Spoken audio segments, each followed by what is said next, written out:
Sejam todos muito bem-vindos a mais um vídeo do Direito ao Ponto, que está no ar, onde o seu direito é o alvo, e eu vou pedir para vocês já fazerem aquele servicinho que é muito rápido, simples e prazeroso, viu? Que é dar o like, tá? Vai curtindo aí, compartilha essa informação nos grupos do WhatsApp, para os seus amigos, e se inscreve no canal, tá? Onde tem esse nomezinho aí, inscrever, você só clica e já está inscrito no canal, para que o YouTube possa passar para frente essa informação junto com você. Vamos falar hoje de assédio sexual. Você sabe o que é assédio sexual? Você saberia me responder essa pergunta agora, na lata? Enfim, muita gente não conseguiria. As pessoas ouvem falar desse crime, sabem que é algo de cunho, né, sexual, mas não sabem exatamente o que é e acaba confundindo assédio sexual com outros crimes que ofendem a dignidade sexual da pessoa, como a importunação sexual ou também o abuso sexual. Então, para tirar todas as nossas dúvidas e esclarecer esse assunto, está aqui com a gente a doutora Sônia Leite, que é criminalista, e já veio aqui no Direito ao Ponto. Doutora, é um prazer recebê-la novamente. Olá, é um prazer estar aqui mais uma vez. Realmente, a gente muitas vezes confunde, né, os conceitos de importunação sexual, esses crimes contra a dignidade sexual, o próprio assédio. Então, muitas vezes, as pessoas confundem e acabam descrevendo condutas como sendo de assédio, onde essas condutas não deixam de ser crime, mas está amoldada em outros tipos penais. Né? Na verdade, a conduta de assédio sexual é uma conduta dolosa, prevista no Código Penal, e que tem penas, inclusive, diversas de outros crimes contra a dignidade sexual, como a importunação sexual, como o estupro. Tem toda uma diferenciação própria para esse crime. O que é o assédio sexual, doutora? O assédio sexual, ele é uma conduta levada a efeito por um indivíduo que tem uma superioridade, que se aproveita de uma superioridade em relação à vítima. Então, a vítima é o seu inferior hierárquico e o agente, a pessoa que pratica, ela é está sempre acima da vítima, né, na relação de trabalho, sempre decorrente de uma relação de trabalho. Então, é sempre uma conduta dolosa, com o fim de adquirir um favorecimento sexual, e não precisa que essa pessoa ela pratique reiteradas vezes, para que esse crime ele seja configurado. Ou seja, não precisa repetir, não precisa dar a cantada mais de uma vez, não precisa querer forçar, né, a colega de trabalho ou a sua subordinada a sair com ele ou a satisfazer seus desejos sexuais. Isso. Mais de uma vez. Não. Bastou a primeira vez. A primeira vez o crime está configurado. Então, a partir do momento que o agente ele constrange aquela pessoa que hierarquicamente é inferior, não existe assédio sexual de uma pessoa que está numa hierarquia inferior para o seu superior. Simplesmente não existe. É preciso que essa pessoa, o agente, o que constrange, ele esteja numa condição de superioridade hierárquica em relação à vítima. A vítima. No caso, um subordinado, né? O subordinado, exatamente. Dentro do ambiente de trabalho, aquela pessoa seja, digamos, seu chefe, o seu gerente, uma pessoa que tem um cargo, uma função acima da sua função. Pode ser um chefe de setor, por exemplo, né? Às Sim. vezes não é o chefe geral da empresa. Às vezes não, é não precisa ser o diretor, o bambambam da empresa, o chefe geral. Não precisa. Basta simplesmente que essa pessoa esteja ali, nem que seja um degrauzinho acima da sua condição, da sua função dentro da empresa. Dentro da empresa. Doutora, é interessante a gente também entender, eu peço que a senhora explique para a gente, o que não é assédio. Porque como é que a gente conseguiria diferenciar, por exemplo, uma simples cantada de um colega de trabalho que se interessou, né, pela colega ou pelo colega, de um assédio? Isso. Por isso que a gente falou no início que é comum as pessoas taxar tudo como assédio. E não é. Tipo, um elogio dentro do ambiente de trabalho, ali no ambiente de trabalho, não é um assédio. Uma cantada, ou um galanteio, chegar e dizer, você hoje está muito bonita, não é assédio. Por quê? Para ser assédio, o assédio ele exige o elemento troca. Se existir o elemento troca, você exigir constranger a pessoa a aquele favor sexual em troca de algo, aí sim, configurou o assédio. Mas um simples elogio, um galanteio, ou dizer que a pessoa está muito bonita, não configurou o assédio. Por quê? Falou em troca de nada, somente em transparecer que aquela pessoa hoje chegou e que estava bonita e que, pô, você está trabalhando muito bem, parece que você dormiu bem. Isso aí não é assédio. Hora né? ou outra uma piada, né, de cunho sexual. Tudo assim, de forma moderada. É claro que é aquela pessoa que está ali todos os dias falando, você está linda, você está maravilhosa. Claro que existe assim aquela linha, né, da razoabilidade. Mas, de forma geral, a mulher, a gente fala mulher porque esmagadoramente quem sofre assédio e quem recebe esses elogios são as mulheres, o público feminino. Então, de uma forma geral, se a mulher ouve um galanteio, um elogio no ambiente de trabalho, isso aí não vai configurar o assédio, porque aí não existiu o elemento troca. Essa troca seria, por exemplo, o chefe, né, assediar a funcionária, convidando-a para sair várias vezes, com piadinhas, sempre observando a roupa dela, fazendo comentários de cunho sexual, para que ela, né, cedendo, né, a ele esse favor sexual, tenha, por exemplo, uma promoção no trabalho. Isso, aí configuraria o assédio. Troca. Essa é a troca, através da chantagem e da intimidação. O que o superior ele faz? Ele lança a investida. Ele vai lá e lança a investida. A depender do retorno, essa pessoa inferior hierarquicamente vai ou não ser prejudicada no seu ambiente de trabalho, na sua função. Então, desde ser rebaixada a uma função inferior a que ela já exerce, até ameaçar, fazer chantagem, porque eu vou lhe demitir se você não fizer isso. Né? Ou tentar agarrá-la no ambiente de trabalho, né, à força, porque uma das coisas que acontece no assédio é que as negativas da vítima, quando a vítima vai negando, muitas vezes vai enfurecendo o assediador. E aí ele vai criando circunstâncias para ficar sozinho com essa vítima, como, por exemplo, uma hora extra, né? Que não tem necessidade. Uma hora extra noturna. Exatamente, para que a vítima fique sozinha, para que ele possa, por exemplo, fazer exatamente o que quer, né? Entre aspas, o que quer. Então, aí já é mais uma linha tênue que a gente precisa observar. Porque o constranger, ele é sem violência ou ameaça. A partir do momento que o chefe, o superior hierárquico, ele vai usar, se ele usar em qualquer momento de força, de violência para obter aquele ato, nós não temos mais o assédio sexual. Nós já vai estar configurado o crime de estupro. Né? Que aí, através de violência ou grave ameaça, você praticar atos libidinosos com a pessoa contra a vontade dela. Entendi. Então, aí já configuraria uma outra conduta bem mais grave. Né? Isso que eu ia justamente perguntar. Para se considerar, se caracterizar um assédio sexual, não é necessário a prática.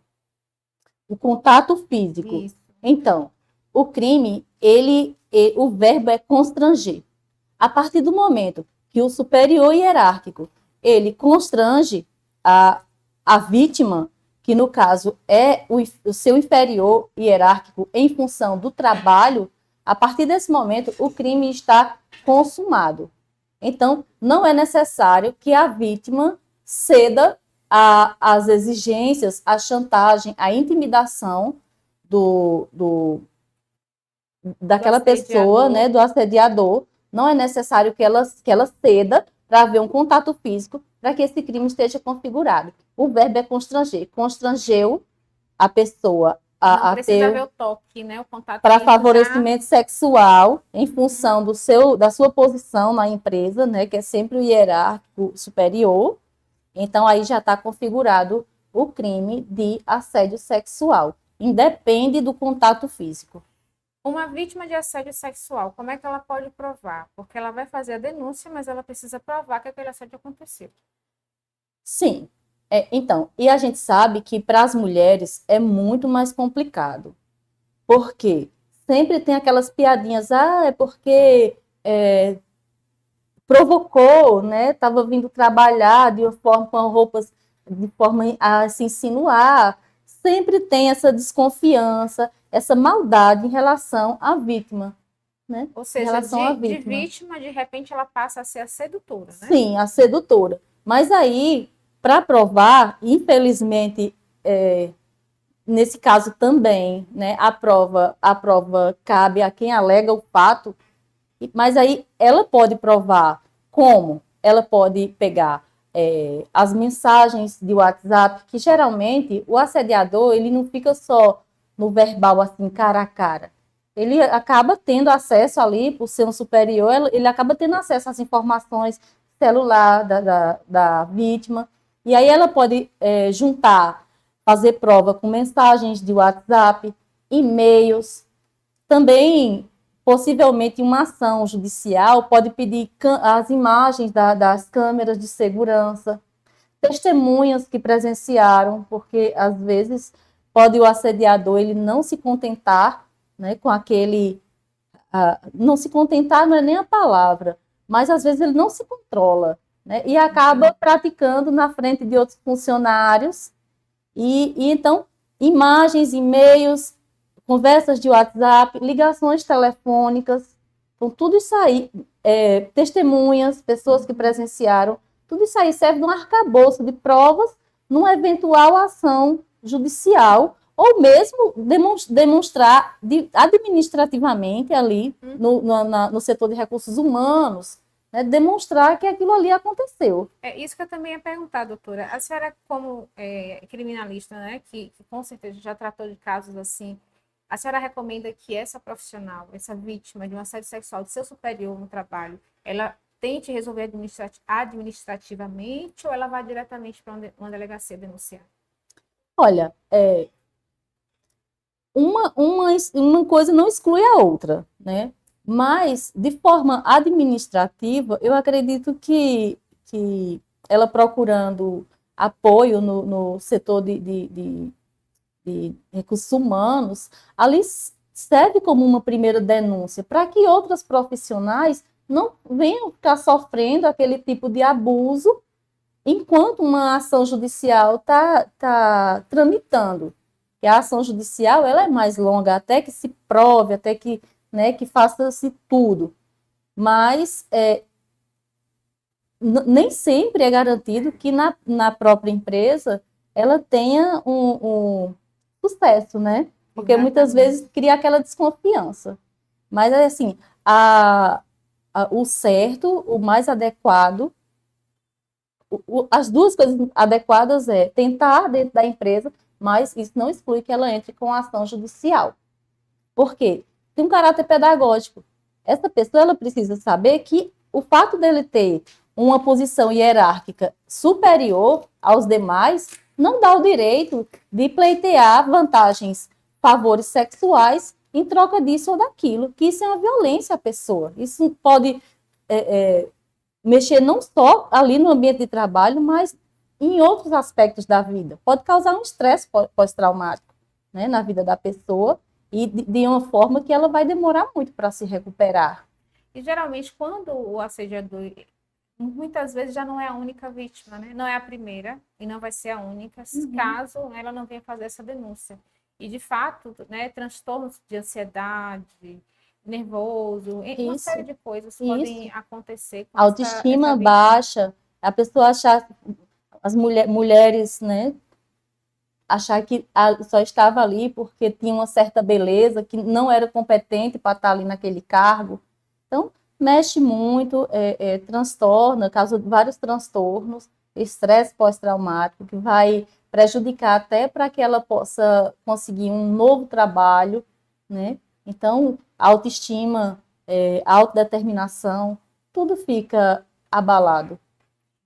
Doutora, esse profissional, a empresa é responsável pela prática desse profissional? Sim. O Código Civil, salvo engano, no artigo 932, ele diz que a empresa ela é responsável pelos atos dos seus empregados.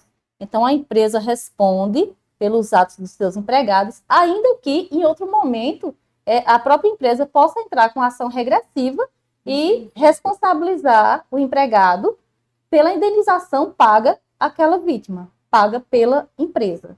Então, no âmbito no hospital, por exemplo, a enfermeira está sofrendo um assédio sexual, a enfermeira pode entrar com ação judicial contra o hospital, porque o hospital ele é responsável pelos atos dos seus empregados.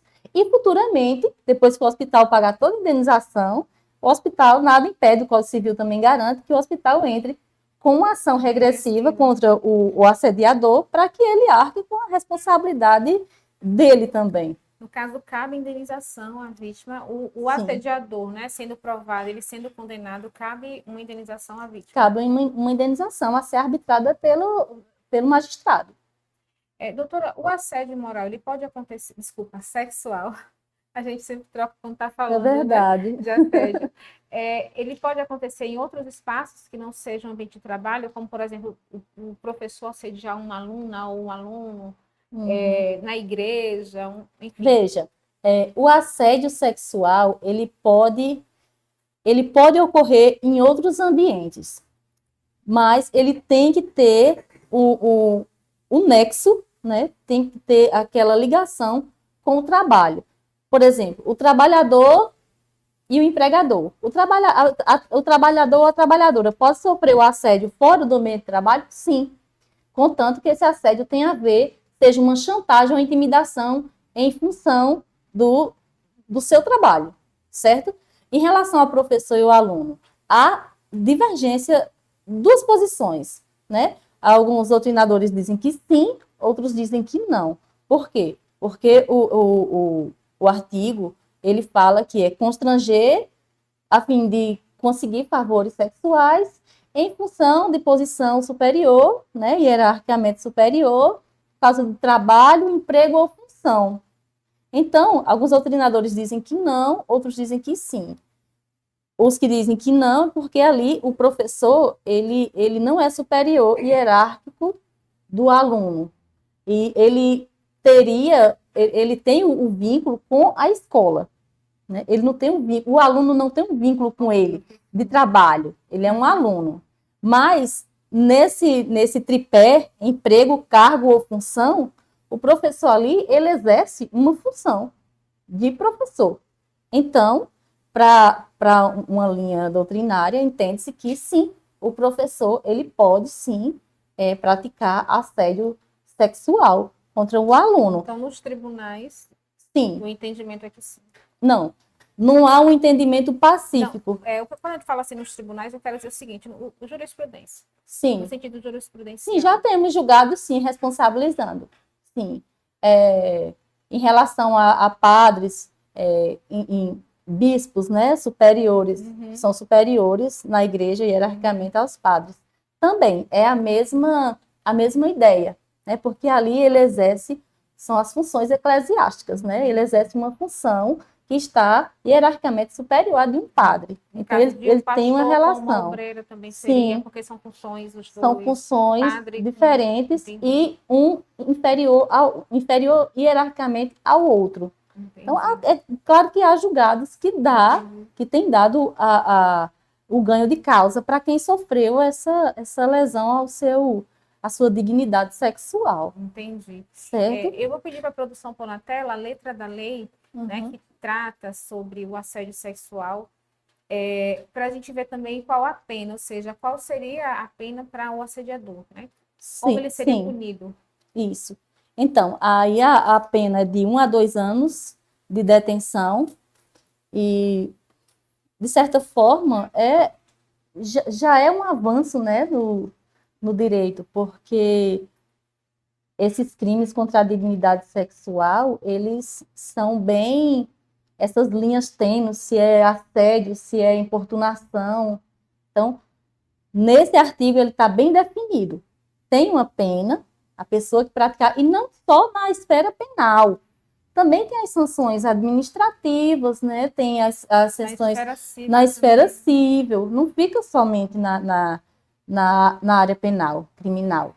A pessoa pode entrar com ação por danos morais, Entendi. né, em decorrência de ter sofrido um assédio sexual no ambiente de trabalho ou fora dele, mas decorrente do trabalho, das relações de trabalho. E a lei é bem clara, né? Como a doutora explicou aqui, é sempre em relação à função, né? No ambiente de Isso, trabalho de um isso, superior, né? Com um subordinado. exato, exato.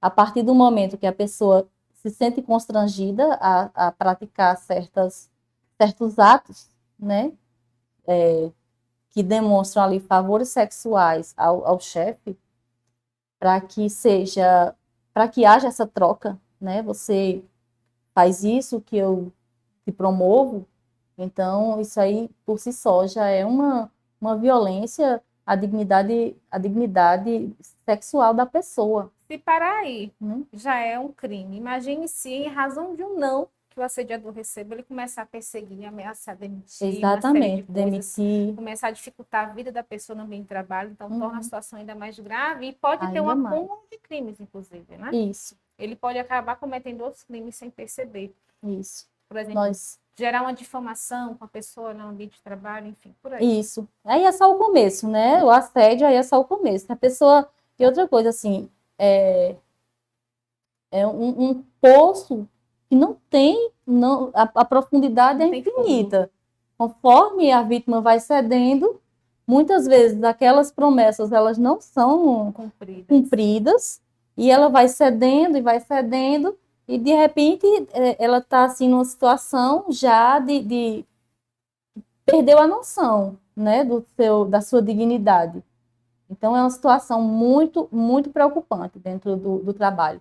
A gente, um detalhe, Celane, é que o crime de assédio sexual nas empresas, no ambiente de trabalho, se a gente for observar, ele não pode ocorrer em relação aos vulneráveis.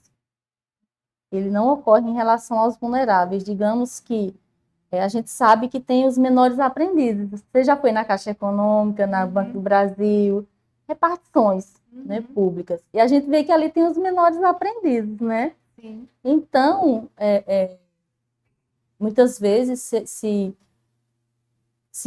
essa prática foi em relação a, a vulneráveis, então isso aí já vai, assim, de certa forma, se amoldar a outros tipos penais. Outros crimes, né? Isso. Doutora, que recomendação a senhora deixa para as mulheres, para os homens que são vítimas de assédio sexual no trabalho? Porque a gente sabe que o assédio sexual não acontece só com mulheres, mas no Brasil, a maioria das vítimas, como a gente costuma dizer, a maioria esmagadora Esmagadora. são São mulheres. mulheres, isso Então, que mesmo. recomendação a senhora deixa, né? Para essas pessoas que são vítimas de assédio sexual no trabalho, que tem medo de denunciar porque a pessoa é muito influente, é um poderoso, tem muito dinheiro, conhece político, conhece pessoas do meio jurídico, e aí a pessoa acha que vai ficar impune e que ela vai passar a ser tipo uma caluniadora, ou até porque tem medo de não conseguir outro trabalho. De dizer, ah, ela bota na justiça, ela faz isso, né? Ela, enfim. Olha, embora tenha todas essas variáveis, realmente pessoas poderosas, pessoas que têm muito ricas, né, que têm muitas condições até de tentar prejudicar. Eu acredito muito na justiça e eu acredito muito na, na, na linha pedagógica da justiça. Então, é o mesmo conselho que eu até deixei aqui em outra oportunidade sobre o assédio moral. Junta provas, gravações, imagens, se tiver prova testemunhal, e-mails, troca de mensagens de WhatsApp. Então, faz um arcabouço de provas e faz uma denúncia. Porque não adianta ficar silente, estando sofrendo uma lesão à sua dignidade sexual, como o assédio sexual. Essa pessoa precisa enfrentar a justiça, precisa levar a justiça precisa levar a efeito uma punição, né, não só na área criminal, mas na área civil, certo? E para que, no mínimo, todas as pessoas daquela empresa vai saber realmente quem é aquela pessoa. Porque para a vítima, ela sabe que a pessoa é uma assediadora, que é um criminoso. Mas o restante da empresa, nem sempre as pessoas não ficam sabendo. Então, para o restante da empresa, uma pessoa de bem, entendeu? Uma Ou pessoa seja, para respeitadora, fazer uma outra vítima é muito fácil. muito fácil. Vai ser sempre como se fosse a primeira. Então, quando você denuncia, no mínimo, aquela empresa ali, como um todo, vai ficar sabendo do caráter daquela pessoa, do caráter criminoso daquela pessoa. E aí, em algum momento, ela será punida. Tanto dentro da empresa, porque dificilmente alguém vai querer uma pessoa assim, né, exercendo função, como na área criminal, como na parte civil, entendeu? E também a rescisão indireta, que o trabalhador ele pode pedir uma rescisão indireta, né? Porque o empregador ou alguém que faz parte do quadro de trabalhadores teve uma prática que não condiz com os princípios da dignidade da pessoa humana, os princípios trabalhistas Da lei expressos na brasileira, né? CLT, da lei. Então, eu acredito, pessoalmente, que sempre vale a pena, é sempre um ganho a vítima denunciar, munida de provas, né? E outra coisa, a vítima, ela evitar sempre conversar em locais a sós com o agressor. Sempre ela leve, se ela quiser resolver isso pessoalmente com o agressor, ela faça por onde ter uma testemunha, uma pessoa da própria empresa para tentar resolver de alguma forma. Isso. Buscar também um apoio psicológico com o profissional. Sim. Buscar também um apoio jurídico com o advogado, né?